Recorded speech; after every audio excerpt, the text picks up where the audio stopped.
nga ngayon sa social media ang di umano ay reaksyon ni Bea Alonzo matapos malaman na ang party pala na pinanggalingan ng dalawa na si Archie at nitong si Rita Daniela kung bakit pareha silang nandun ay inorganisa pala ng bida sa widow's war na actress, walang iba kundi si Bea Alonzo. Yes, nagkaroon nga daw ng Thanksgiving party at inorganisa ito ni Bea Alonzo dahil sa successful na widow's war or sa success ng kanilang teleserye. At hindi maikakaila na si Bea ay very close kay Archie Alemania.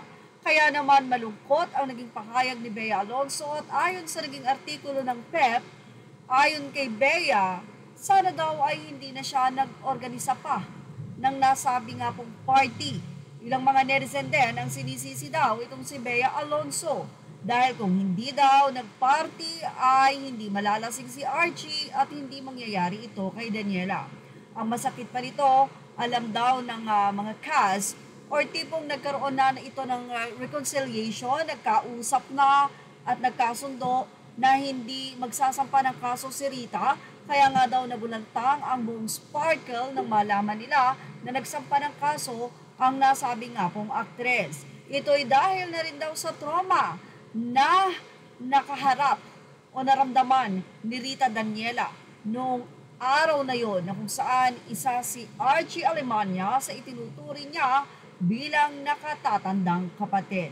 So ito po yung nangyari na isinampahan nga ni Rita Daniela ng acts of lasciviousness itong si Archie Alemania at sa kanyang affidavit sinasabi niya na dumating itong si Archie Alemania habang siya ay nag-aabang ng sasakyan or grab at doon, medyo lasing na nga daw ito at nagsasalita na ng di maganda.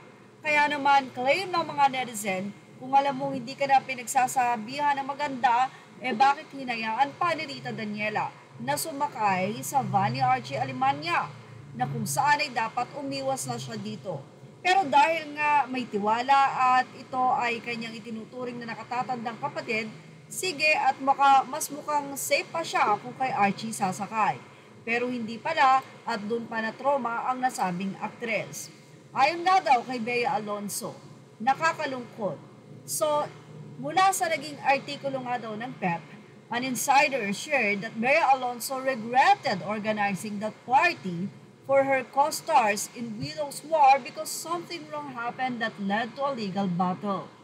It was said that the cast member of the Kapuso primetime series became close to each other. So Bea decided to have that get-together. The last party that Bea organized prior to this was years ago before the pandemic happened. According to the source, Bea also felt offended by what Archie said to Rita during the party. She even told the actor not to do what to the singer-actress. Reportedly, after the incident, Rita immediately informed Sparkle GMA Artist Center that tried to bridge the reconciliation between the two Kapuso stars. It was said that Archie was immediately removed from Widow's War and later on, Rita was also removed. The management thought that everything was already okay between Rita and Archie as the former agreed not to file a complaint.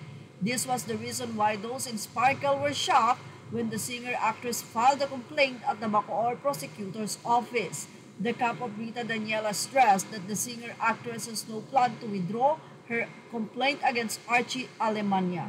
Nako, kaya siguro nagulat ang marami bakit biglang naglaho si Rita Daniela at Archie Alemania sa Widow's War. So ito pala yung rason. Natanggal si Archie at tinanggal din itong si Daniela o si Rita Daniela kung saan ay nagsampa nga ng kaso.